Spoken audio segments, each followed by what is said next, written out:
بالکل جسمانی اعتبار سے متکبر بن جاتے ہیں اور اپنی موت تک کو بھی بھول جاتے ہیں کہ انہیں دنیا سے جانا بھی ہے۔ حیات جو زندگی کا دائرہ تھا وہ ہمارا تنگ کر دیا گیا تھا، ہمیں عبادت کرنے سے محروم کیا جاتا، یا ایسے جسمانی مارے ماردار بنایا۔ تو جس صحابی کے زندگی کے دو سنہرے پہلو ہوں، ایک ایسا جو بالکل فقیری کا ہے، مفلسی کا ہے، مکے کی زندگی پر مکے يا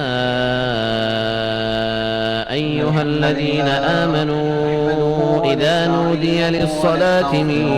يوم الجمعة فاسعوا إلى ذكر الله وذروا البيع ذلكم خير لكم إن كنتم تعلمون. ومن يضلل فلا هادي له وأشهد أن لا إله إلا الله وحده لا شريك له وأشهد أن محمدا عبده ورسوله. يا أيها الذين آمنوا اتقوا الله حق تقاته ولا تموتن إلا وأنتم مسلمون.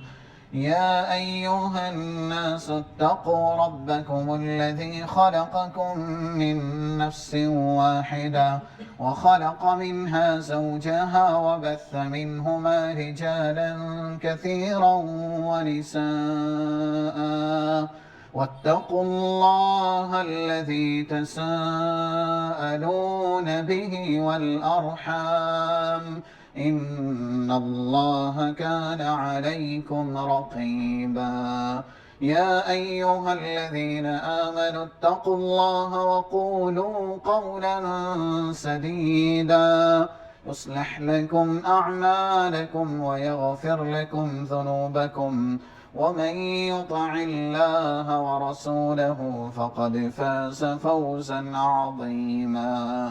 أما بعد فإن خير الحديث كتاب الله وخير الهدي هدي محمد صلى الله عليه وسلم وشر الأمور محدثاتها وكل محدثة بدعة وكل بدعة ضلالة وكل ضلالة في النار. قال الله سبحانه وتعالى في كلامه المجيد: أعوذ بالله من الشيطان الرجيم. الذي خلق الموت والحياة ليبلوكم أيكم أحسن عملا وهو العزيز الغفور.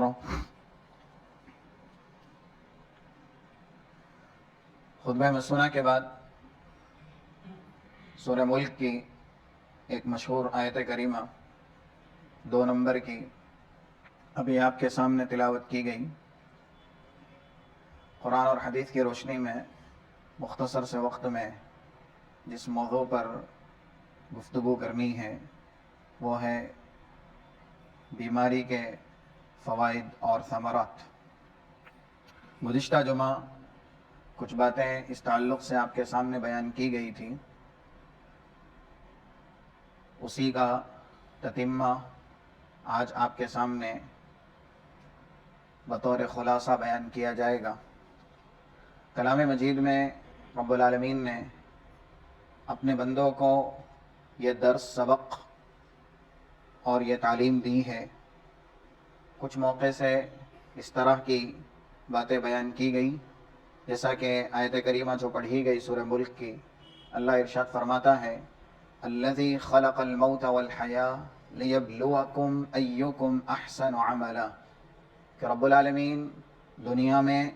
عمومی اعتبار سے اپنے بندوں کو اور خصوصی اعتبار سے جو اہل اسلام ہیں انہیں ابتلا اور آزمائش میں مبتلا کرتا رہے گا.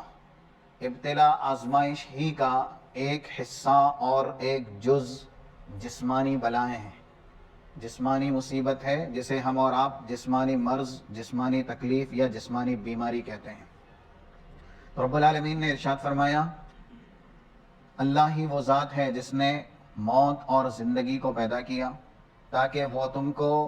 ابتلا اور آزمائش میں ڈال سکے اور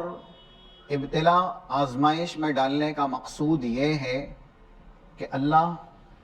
حجت قائم کرنا چاہتا ہے کہ بہترین عمل کرنے والا کون ہے۔ یہ آیت کریمہ بتلاتی ہے دنیا میں ہر ایک بندہ آزمائش اور ابتلا کا شکار کیا جانا ہے، خاص کر کے جو اہل اسلام ہیں انہیں اللہ بالضرور آزمائے گا، جیسا کہ مشہور ترین آیت ہے سورۃ العنکبوت کی آیت نمبر 2 اور 3 میں اللہ نے ارشاد فرمایا احسب الناس ان يتركوا ان يقولوا آمنا وهم لا يفتنون ولقد فتنا الذين من قبلهم فَلَيَعْلَمَنَّ اللَّهُ الَّذِينَ صَدَقُوا وَلَيَعْلَمَنَّ الْكَاذِبِينَ۔ کیا جن لوگوں نے صرف زبان سے آمنا، صدقنا، اسلمنا اس کا اظہار کر دیا اور یہ تصور کر لیا کہ نجات کے لیے اتنا کہہ دینا کافی ہے، نہیں، وَهُمْ لَا يُفْتَنُونَ، ان کا یہ گمان ہے کہ کیا وہ آزمائش میں اور ابتلا میں داخل نہیں کیے جائیں گے؟ تو رب العالمین نے اپنا دستور، اپنا منشور اور اپنی سنت جو کہ سابقہ امتوں کے اندر جاری رکھی، مستمر رکھی، اس تعلق سے ارشاد فرمایا وَلَقَدْ فَتَنَّ الَّذِينَ مِن قَبْلِهِمْ۔ اگر کوئی یہ تصور کرتا ہے کہ محض زبان سے ایمان کا، اسلام کا، فرما برداری کا اعلان کر دینا نجات کے لیے کافی ہے، آزمائشوں میں مبتلا نہیں کیے جائیں گے، تو اس کی یہ فہم غلط ہے، کیونکہ اللہ نے کہا ہم نے ان سے پہلے جتنے نبیوں کی امتیں تھیں ان کو بھی آزمائش کا شکار کیا اور ابتلا میں مبتلا کیا۔ فَلَيَعْلَمَنَّ اللَّهُ الَّذِينَ صَدَقُوا وَلَيَعْلَمَنَّ الْكَاذِبِينَ، کیونکہ رب العالمین جھوٹوں اور سچوں کے درمیان فرق کرنا چاہتا ہے۔ جو ابتلا کے وقت فرما برداری کا راستہ اختیار کرتا ہے وہ صادق ہے، اور جو آزمائش کے وقت رب العالمین کی نافرمانی کرتا ہے، تقدیر کے خلاف گفتگو کرتا ہے، وہ جھوٹا ہے۔ ایسے ہی سورۃ الانبیاء میں 35 نمبر کی آیت میں اللہ نے ارشاد فرمایا کل نفس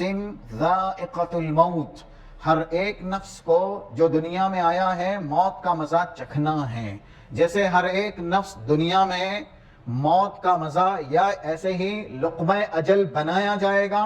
موت کا کڑوا گھونٹ اس کو پینا ہی پڑے گا، ویسے ہی اللہ نے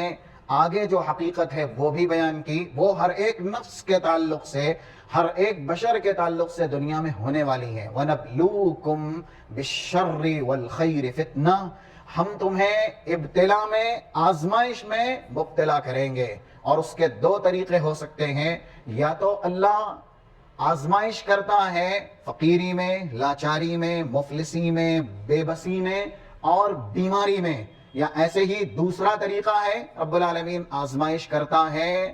آسانی میں، سہولت میں، فراوانی میں، اور ایسے ہی مالداری میں اور بے نیازی میں۔ رب العالمین کسی کو برائی کے حالات میں داخل کر کے آزماتا ہے، یا ایسے ہی کسی پر بھلائیوں کا بھلائی نچھاور کر کے اسے آزماتا ہے۔ بہرحال یہ آیت کریمہ بتلاتی ہے جیسے موت ہر ایک نفس کو آنی ہے، اسی طریقے سے دنیا میں ہر ایک بشر عمومی اعتبار سے اور خصوصی اعتبار سے جو صاحب اسلام ہیں وہ آزمائش کا شکار کیا جائے گا۔ دوسرے موقع پر رب العالمین نے یہ بات بیان کی، جیسا کہ مشہور آیت ہے سورۃ الکہف کی 7 نمبر کی اِنَّا جَعَلْنَا مَا عَلَى الْأَرْضِ زِینَةً لَهَا لِنَبْلُوَهُمْ أَيُّهُمْ أَحْسَنُ عَمَلًا، دنیا میں جو بھی چیزیں پیدا کی ہیں اس کا ایک بنیادی اساسی مقصد یہ بھی ہے کہ ان تمام تر مخلوقات کائنات کو پیدا کرنے کا مقصد یہ بھی ہے تاکہ ہم اپنے بندوں کی آزمائش کر سکیں۔ تو یہ آیت کریمہ بتلاتی ہے کہ انسان دنیا میں آزمائش کا شکار کیا جائے گا، اور آزمائشوں کا ایک حصہ جسمانی بیماری، جسمانی تکلیف اور جسمانی وبا بھی ہے۔ فائدہ جسمانی بیماری کا اہل ایمان کے لیے یہ ہے کہ یہ بیماریاں انسان کو یہ احساس دلاتی ہے کہ یہ دنیا عارضی ہے، یہ دنیا دائمی اور ہمیشہ والی نہیں ہے۔ اسی لیے رسول اللہ صلی اللہ علیہ وسلم نے اہل ایمان کو یہ درس اور سبق دیا، جیسا کہ مشہور حدیث ہے صحیح مسلم کی 2956 نمبر کی، الدنیا سجن المؤمن وجنت الکافر، اہل ایمان کے لیے یہ دنیا قید خانہ ہے اور کافروں کے لیے یہ دنیا بطور جنت ہے۔ جب انسان پر بیماری طاری ہوتی ہے تو اسے احساس اللہ ذہن نشی کرواتا ہے کہ یہ دنیا عارضی ہے، دنیا ہمیشہ کی آماج گاہ نہیں ہے، اس لیے آخرت کی تیاری کی جائے۔ رسول اکرم صلی اللہ علیہ وسلم کی بہت سی حدیثیں ہیں جو اس بات پر دلالت کرتی ہیں کہ انسان کو دنیا میں زیادہ دل نہیں لگانا چاہیے، خواہشیں، امیدیں، تمنائیں، آرزویں محدود کرنی چاہیے، نہیں تو اگر دنیا کے دھوکے میں وہ مبتلا کر دیا گیا تو پھر اس کا ناکام ہونا، نامراد ہونا، نقصان اور خسران کا شکار ہونا یقینی بنا دیا جائے گا۔ جیسا کہ ہم اور آپ سنتے رہتے ہیں اس طرح کی بات جو کہ جامع ترمذی کے اندر بیان کی گئی ہیں 2320 نمبر کی، اور اس کے بعد کی ایک دو حدیثیں ہیں جو اس پر دلالت کرتی ہیں 2322 اور ایسے ہی 2323 نمبر کی اور 2324 نمبر کی 4-5 حدیثیں ہیں۔ سب کا لب لباب اور خلاصہ کلام یہ ہے کہ اللہ کے نزدیک اس دنیا کی حیثیت نہیں ہے، اس لیے بیماری آنے پر انسان کو یہ احساس اور یہ شعور ہونا چاہیے کہ دنیا کے اندر وہ آخرت کی تیاری کے لیے بھیجا گیا ہے، یہ دنیا ہمیشہ کا جائے استقرار نہیں ہے اور یہ دنیا ہمیشہ کا مسکن نہیں ہے۔ رسول اللہ ارشاد فرماتے ہیں لو کانت الدنیا عند اللہ جناح بعوضۃ ما سقا منها شربۃ ماء لکافر، اگر دنیا کی حیثیت اللہ کے نزدیک ایک مچھر کے پر کے برابر بھی ہوتی تو رب العالمین نافرمان کو دنیا میں پانی کا گھونٹ بھی عنایت نہیں کرتا، لیکن زیادہ تر جو نافرمان ہیں وہ یہ دنیا دیے گئے ہیں، اسی لیے رسول اللہ صلی اللہ علیہ وسلم کو بھی خطاب کیا گیا سورہ ال عمران کی اخیر کی آیتوں میں، غالباً 195-196 کی جو آیتیں ہیں، لا یغرنک تقلب الذین کفروا فی البلاد متاع قلیل ثم مأواہم جہنم وبئس المہاد، اے نبی جن کو دنیا میں اللہ کی طرف سے رعب دبدبہ دیا گیا اور وہ ناشکرے ہیں تو ان کا دنیاوی استبداد یا دنیاوی اقتدار یا دنیاوی تغلب اور تسلط آپ کو دھوکے میں مبتلا نہ کر دے، کیونکہ یہ دنیاوی نعمتیں معمولی ہیں، عارضی ہیں۔ کئی ایک جگہ پر کلام مجید کے اندر رب العالمین نے یہ حقیقت بیان کی ہے، جیسا کہ سورہ مومن جس کا دوسرا نام سورہ غافر بھی ہے، آیت نمبر 39 میں اللہ نے کہا انما هذه الحیات الدنیا متاع، یہ دنیا معمولی سا فائدے کا سامان ہے اور یہ ہمیشہ کا جائے استقرار نہیں ہے۔ ایسے ہی مشہور آیت ہے جو بار بار اس موقع سے ہم سنتے ہیں، خاص کر کے جمعہ کی نماز میں، سورہ اعلیٰ کی 17 اور 18 نمبر کی، بل توثرون الحیات الدنیا والآخرۃ خیر وابقی، یہ دنیاوی زندگی جس کو تم ترجیح دیتے ہو مٹنے والی ہے، ہمیشہ کی نہیں ہے، اس لیے جو ہمیشہ کی زندگی ہے انسان کو اسے ترجیح دینا چاہیے۔ تو جب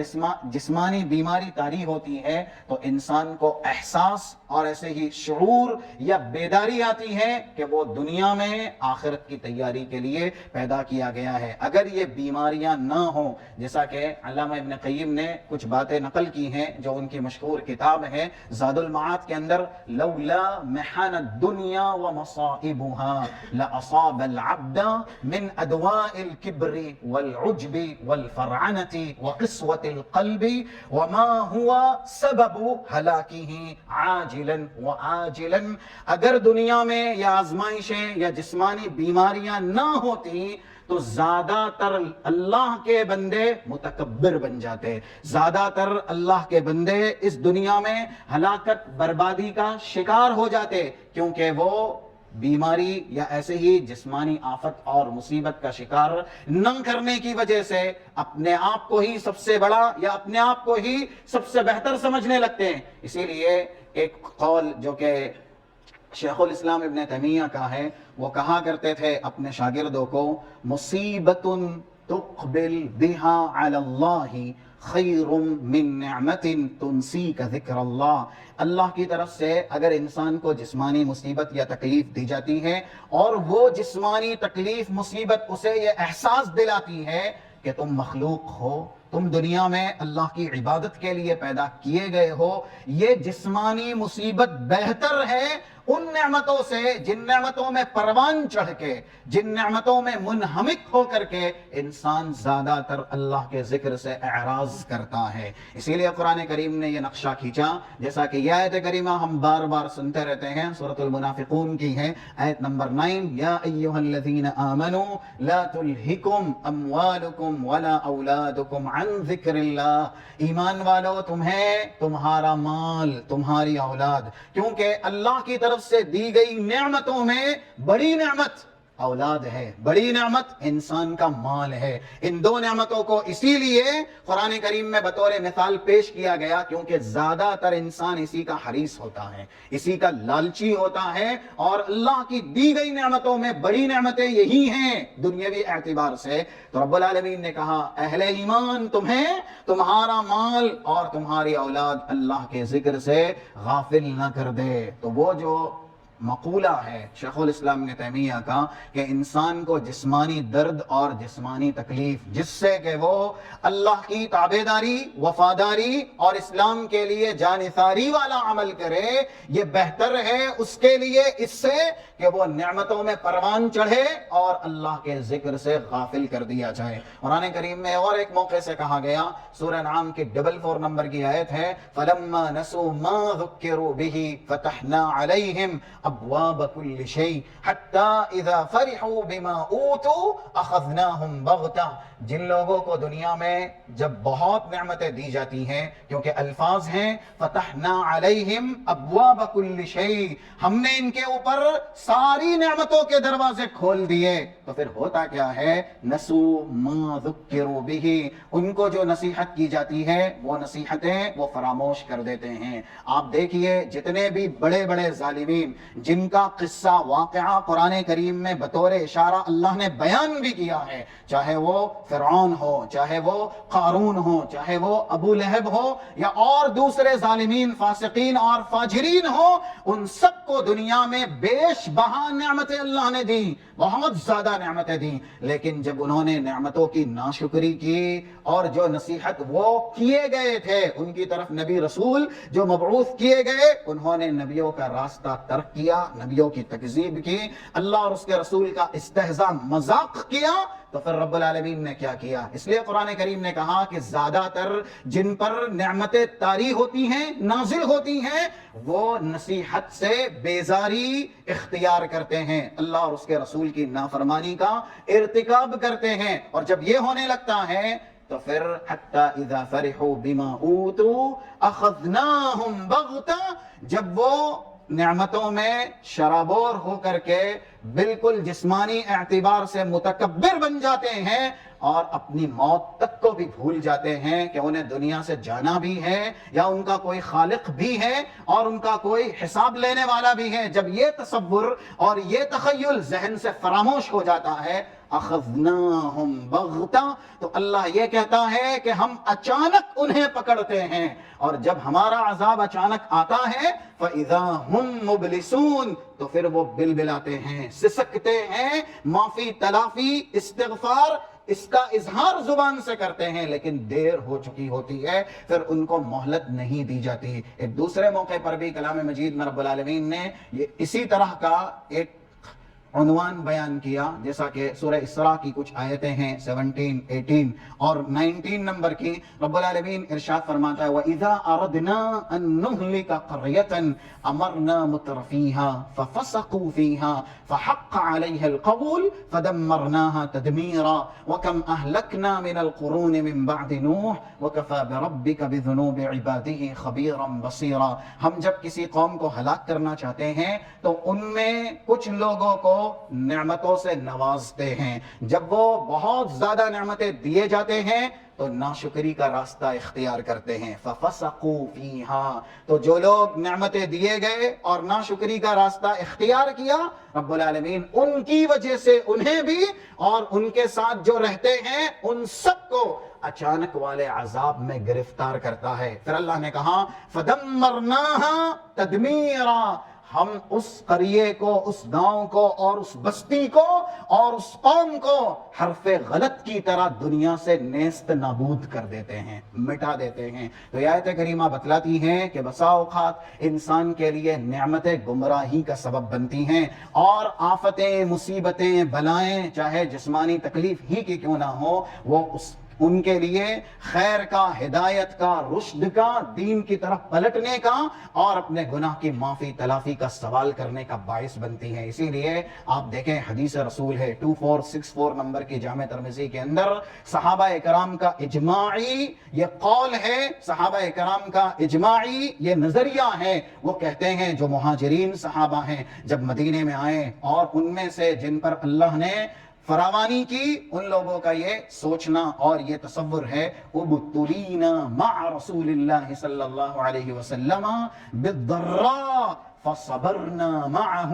مکے کی زندگی ہم پر بہت زیادہ تنگ تھی، عرصہ حیات جو زندگی کا دائرہ تھا وہ ہمارا تنگ کر دیا گیا تھا، ہمیں عبادت کرنے سے محروم کیا جاتا، یا ایسے جسمانی مارے ماری جاتی، ہمارے پاس جو ہماری جائیداد ہوتی وہ سلب اور وہ چھین لی جاتی، ہر ایک تکلیف سے مکے کی زندگی میں ہم کو دوچار کیا گیا۔ فصبرنا معہ،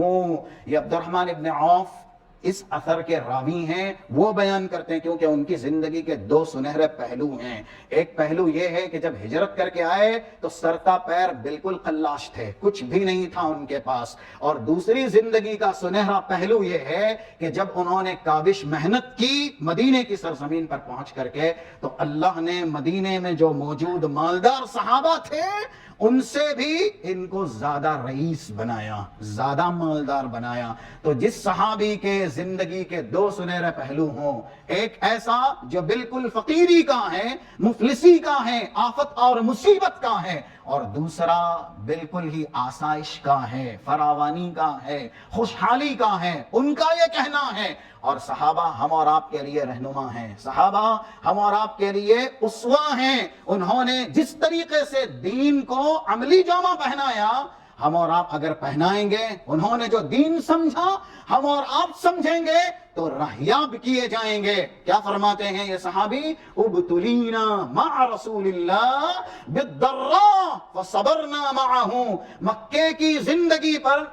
زندگی میں عرصہ حیات بالکل تنگ کر دیا گیا، لیکن جتنا ہم کو مشق ستم بنایا جاتا یا ایسے ہی ظلم سے ہم کو دوچار کیا جاتا، اللہ کی طرف سے اسلام پر مستقیم ہونے، اسلام پر قائم رہنے کی اتنی ہی طاقت اور اتنی ہی قوت ملتی۔ ہم کو ظالمین کی طرف سے، مشرکین کی طرف سے، معاندین کی طرف سے، ملحدین کی طرف سے جتنا مشق ستم بنایا گیا، ہمارا ایمان، ہمارا اعتماد، ہمارا توکل، ہمارا اسلام اتنا ہی پختہ اور اتنا ہی مضبوط بنا۔ لیکن جب دنیا ہم پر کشادہ کی گئی، دنیا ہم پر پھیلائی گئی، تو پھر ایمان کا وہ اعتماد، ایمان کا وہ استحکام، ایمان کی وہ مضبوطی جو مصیبت کے حالات میں تھی، خوشحالی میں باقی نہ رہی۔ یہ بالکل صحیح اثر ہے جو جامع ترمذی کے اندر ریفرنس کے ساتھ آپ کے سامنے بیان کیا گیا، 2464 اس کا نمبر ہے۔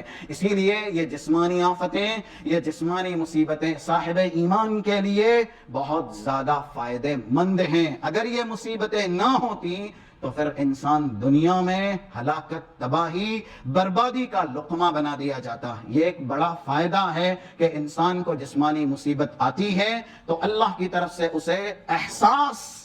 دیا جاتا ہے کہ وہ دنیا میں آخرت کی تیاری کے لیے پیدا کیا گیا۔ ایسے ہی ایک بڑا فائدہ جسمانی مصیبت کا کہ یہ معمولی سی مصیبتیں، کیونکہ دنیاوی جتنی بھی بڑی مصیبت ہو، آخرت کی مصیبت کے مقابل وہ بالکل معمولی ہے، وہ بالکل ہیچ ہے۔ اگر ہم اور آپ وہ حدیث جو سن چکے ہیں یہاں پر ایک بار اور سماعت کر لیں، جو کہ 2907 نمبر کی ہے، صحیح مسلم کے اندر 2807 نمبر کی، 2807 نمبر کی حدیث ہے، رسول اللہ صلی اللہ علیہ وسلم کا ارشاد گرامی ہے، یؤتا بانعم اہل الدنیا من اہل النار یوم القیامہ فیصبغ فی النار صبغا. دنیا کا سب سے رئیس ترین انسان جس نے دنیا میں غم کا نام تک نہیں سنا ہوگا، کل قیامت کے دن لایا جائے گا اور اللہ ایک لمحے کے لیے اسے دوزخ کے اندر غوطہ لگائے گا. پھر اس سے پوچھا جائے گا هل رأیت خیرا قط هل مر بک نعیم قط. اے بندے رب، تو نے دنیا میں بڑی زندگی گزاری. جو انسان دنیا میں سب سے زیادہ خوشحالی میں تھا، آسائش میں تھا اور فراوانی میں تھا، جس تک تکلیف درد پہنچی ہی نہیں، وہ انسان ایک لمحہ دوزخ کا چکھنے کے بعد اللہ کا یہ سوال، اے بندے رب کیا دنیا میں تو نے کبھی بھلائی دیکھی؟ کیا کبھی دنیا میں کوئی نعمت تجھے چھو کر کے گزری؟ کیا کہے گا؟ یا رب ما رأیت خیرا قط وما مر بی نعیم قط. میں نے دنیا میں کوئی آسائش، کوئی بھلائی نہیں دیکھی، کوئی بھی نعمت دنیا میں مجھے دی نہیں گئی، نعمت نے مجھے چھوا تک نہیں. یہ وہ انسان کہے گا جس نے دنیا میں سب سے زیادہ خوشحال زندگی گزاری ہوگی. ایک دوزخ کا لمحہ چکھنے کے بعد، ایک لمحہ دوزخ میں داخل کیے جانے کے بعد دنیاوی ساری آسائشوں کو، فراوانیوں کو اور خوشحالیوں کو وہ بالکل ہی بھول جائے گا. اس لیے دنیاوی تکلیف کتنی ہی بڑی کیوں نہ ہو، آخرت کے مقابل وہ بالکل ہیچ ہے. اسی کے برعکس رسول اللہ صلی اللہ علیہ وسلم ارشاد فرماتے ہیں یؤتا بأشد الناس بوسا من اہل الجنة یوم القیامہ فیصبغ فی الجنة صبغہ. ایک ایسا شخص جو دنیا میں لاچار، بے بس، جو سب سے زیادہ ہے ان میں سے ایک ہوگا، جس کی زندگی زیادہ تر تکلیفوں میں، آفتوں میں، مصیبتوں میں گزری ہوگی. کل قیامت کے دن ایک لمحہ اللہ اسے جنت میں داخل کرے گا اور اس سے پوچھے گا اے بندے رب هل رأیت بوسا قط هل مر بک شدت قط. کیا دنیا میں کوئی بھلائی، دنیا میں کوئی آفت، تکلیف، مصیبت دیکھی؟ یا ایسے ہی تکلیف اور مصیبت دنیا میں تمہیں محسوس ہوئی؟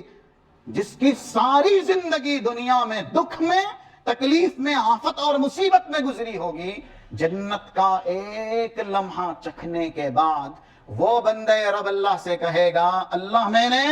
دنیا میں کوئی تکلیف کبھی بھی انگیز ہی نہیں کی ہے. تو یہ حدیث بتلاتی ہے کہ دنیاوی بڑی بڑی مصیبتیں بالمقابل آخرت کے بالکل ہیچ ہیں. اس لیے اگر اللہ دنیا میں انسان کو تکلیفیں دیتا ہے لیکن بالمقابل وہ تکلیفیں اس کے لیے آخرت کی تکلیفوں سے نجات کا سبب بن جائیں تو بالکل اللہ کی طرف سے یہ اہل ایمان کے لیے فضل ہے، رحمت ہے، انعام ہے. حدیثیں ہیں جیسا کہ صحیح الجامع میں ایک روایت بیان کی گئی 32. ہم اور آپ اس طرح کی بیماری میں عمومی اعتبار سے گرفتار ہوتے ہیں. یہ بیماری ہمارے بیچ عمومی ہے. بخار میں انسان کا مبتلا ہونا ٹھیک ہے، جس کو زیادہ بخار ہوتا ہے اس کو تکلیف زیادہ ہوتی ہے، لیکن یہ کوئی ایسی بڑی بیماری نہیں ہے کہ جس میں گرفتار ہونے والا بہت زیادہ ڈرتا ہو. بچہ بھی بخار کے اندر مبتلا ہوتا ہے، لیکن جامع ترمذی کے جو الفاظ ہیں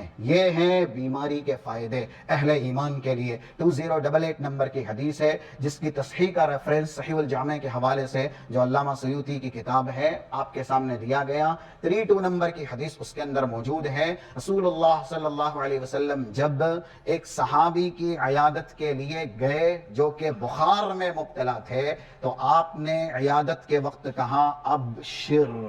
ان کو خوشخبری دو، کیونکہ اللہ نے یہ بات بیان کی ہے، مجھے بتلائی ہے کہ یہ بخار ہی ناری اسلطها علی عبد المؤمن فی الدنیا، یہ دوزخ کا ایک حصہ ہے جو دنیا میں اہل ایمان کو دوزخ سے بچانے کے لیے اللہ اس حصے میں گرفتار کرتا ہے. بخار کیونکہ اس میں گرمی ہوتی ہے، حرارت ہوتی ہے، اور آگ کی جو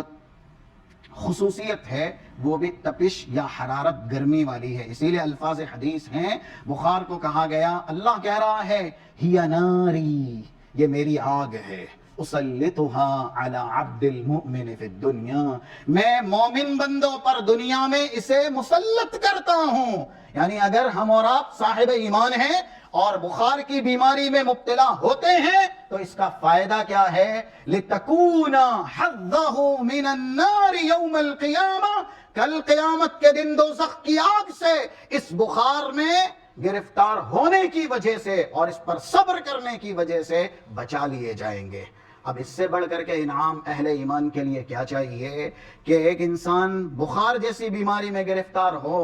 اور اسے صبر کرنے کی وجہ سے اللہ دوزخ کی آگ سے محفوظ اور مامون کر لے. یہ ایک بڑا فائدہ ہے جسمانی بیماری اور جسمانی تکلیف کا. یہاں پر ہم یہ بھی کہہ سکتے ہیں کہ یہ جسمانی بیماریاں انسان کو دوزخ سے بچانے والی ہیں. اگر انسان دنیا میں جسمانی بیماری میں گرفتار ہوا اور اس نے صبر کا اظہار کیا تو کل وہ دوزخ کے عذاب سے بچا لیا جائے گا. اسی لیے ایک بڑا فائدہ جسمانی بیماریوں کا یہ ہے اہل ایمان کے لیے کہ ان کے چھوٹے بڑے جتنے بھی گناہ ہوتے ہیں یہ بیماریاں ان سب کو مٹا دیتی ہیں اور یہ بیماریاں ان سب کو ختم کر دیتی ہیں. بہت سی حدیثیں ہیں جو ہم نے کافی مرتبہ سنی ہیں، آپ کے سامنے بیان بھی ہوئی ہیں، لیکن شروع میں ابھی جو ہم نے کہا کہ یہ بیماریاں دوزخ سے بچنے کا ذریعہ ہیں، کیونکہ بخار کو اللہ نے کیا کہا کہ یہ میری آگ کا، دوزخ کا ایک حصہ ہے. دنیا میں اہل ایمان پر میں اس لیے طاری کرتا ہوں تاکہ کل میدان محشر میں اہل ایمان کو دوزخ سے بچا سکوں. ایک انسان دوزخ میں کیوں جائے گا؟ کس لیے جائے گا؟ وجہ کیا بنے گی؟ اس کے گناہ ہوں گے اس لیے وہ دوزخ میں جائے گا. آپ کلام مجید پڑھیے، بار بار آپ کو اس طرح کی باتیں ملیں گی کہ جن لوگوں نے کفر کیا، جن لوگوں نے شرک کیا، جن لوگوں نے تکبر کیا، جن لوگوں نے ظلم کیا، ان کا ٹھکانہ دوزخ ہے. الیس فی جہنم مثوی للکافرین، الیس فی جہنم مثوی للمتکبرین، الیس فی جہنم مثوی للمشرکین. اس طرح کی باتیں کلام مجید میں بتائی گئیں. کیا کافرین کا ٹھکانہ دوزخ نہیں؟ کیا متکبرین کا ٹھکانہ دوزخ نہیں؟ کیا مشرکین کا ٹھکانہ دوزخ نہیں؟ یعنی گناہ ہی سبب بنتے ہیں انسان کے دوزخی بننے کا. اگر یہ گناہ مٹا دیے جائیں، یہ گناہ معاف کر دیے جائیں تو پھر ایک انسان دوزخ میں نہیں جائے گا. کلام مجید میں رب العالمین نے ایک موقع سے کہا، جیسا کہ اللہ ارشاد فرماتا ہے سورہ عنکبوت کی آیت نمبر 40، فَكُلًّا أَخَذْنَا بِذَنبِهِ، جن کو ہم نے دنیاوی یا اخروی عذاب کا لقمہ اور شکار بنایا. وجہ اللہ نے کیا بتائی؟ وہاں پر ایک حرف ذکر کیا گیا، با بِذَنبِهِ، ان کے گناہ کی پاداش میں، ان کے گناہ کی وجہ سے ہم نے ان کو دنیاوی عذاب بھی دیا اور اخروی عذاب بھی دیا. یہ آیت کا ٹکڑا ہی بتلاتا ہے کہ انسان دوزخی تب بنتا ہے جب اس کے گناہ ہوتے ہیں، لیکن اگر یہ گناہ معاف ہو جائیں تو انسان دوزخی نہیں بنے گا. آسان ترین ذریعہ شریعت اسلامیہ میں جو گناہ کو مٹانے والا ہے اور گناہ کو ختم کرنے والا، وہ بھی صرف صغیرہ گناہ نہیں بلکہ صغیرہ اور کبیرہ سارے گناہ کو مٹانے والا، وہ ہے انسان کا جسمانی مرض پر صبر کرنا، جسمانی مرض پر رب العالمین کی تعریف کرنا. اسی لیے رسول اللہ صلی اللہ علیہ وسلم جب ایک خاتون کے پاس تشریف لے گئے، صحیح مسلم کے اندر یہ روایت موجود ہے 2575 نمبر کی، تو اس خاتون کے پاس جب اللہ کے نبی گئے تو انہیں دیکھا مالکی تزفزفین، وہ کانپ رہی تھی. پوچھا گیا کہ وہ کیوں کانپ رہی ہے؟ ان کی طرف سے جواب ملا، الحمى یا رسول اللہ لا بارک اللہ فیہا، جسمانی بخار ہے اس لیے کپ کپی طاری ہے اور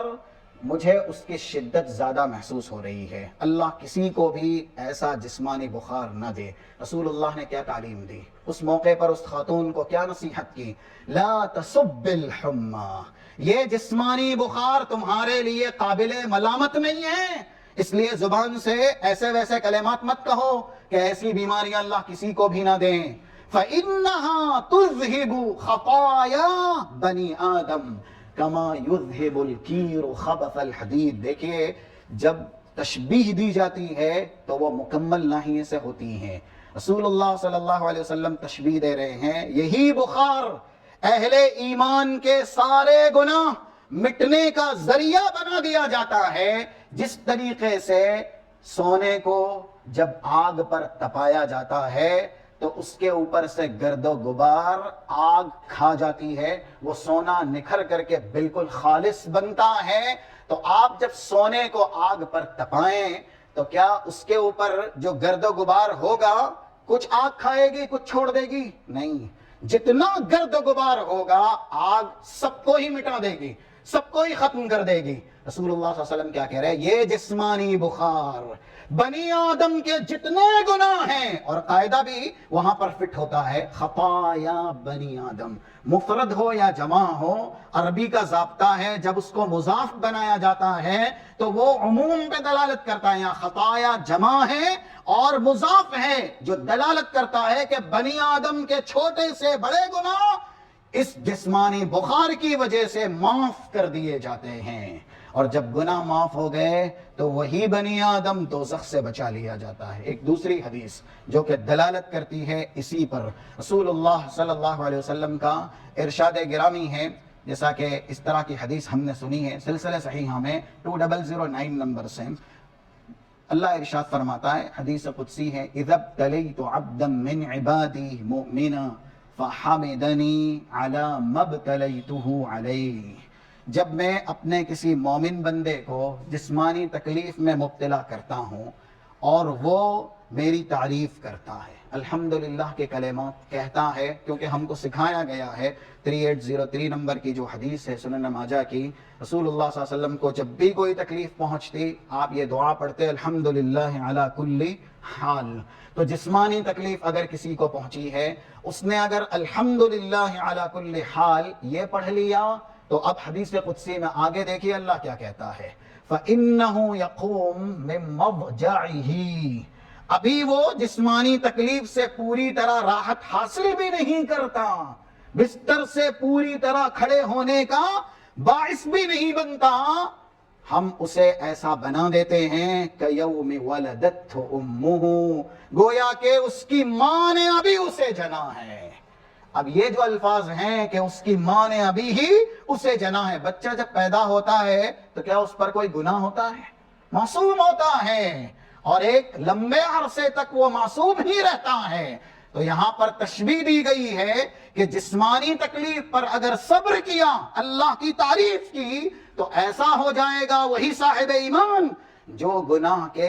بوجھ تلے دبا ہوا ہے کہ ابھی اس کی ماں نے اسے پیدا کیا ہے، ابھی وہ پیدا ہوا ہے۔ تو یہ حدیث دلالت کرتی ہے کہ انسان کے لیے جسمانی تکلیف اس کے بڑے گناہ کا کفارہ ہے۔ چھوٹے گناہ تو معاف ہو ہی جاتے ہیں، لیکن جو بڑے بڑے گناہ ہیں وہ بھی اللہ معاف کر دیتا ہے اگر تھوڑا سا صبر ہم بیماری پر کر لے اور اللہ کی تعریف کر لے، تو اس سے آسان طریقہ گناہ کے مٹانے کا، گناہ کے معاف کروانے کا شریعت اسلامیہ میں نہیں ہے۔ اور یہ آج کل کے حالات کہ ہم اور آپ جس نقمت کے، جس ذلت کے اور ایسے ہی جس عذاب کے شکار بنائے جا رہے ہیں، ہر ایک نعمت کے دروازے اہل اسلام پر تنگ ہوتے جا رہے ہیں، خاص کر کے جو معاش کے دروازے ہیں وہ تنگ ہوتے جا رہے ہیں۔ ان سب کی وجہ کیا ہے؟ گناہوں کی کثرت، گناہوں کی وفرت۔ ہم اور آپ کے گناہ مثل سمندر ہیں، اور ہم ابھی بھی اتنے عذاب دیکھنے کے باوجود بھی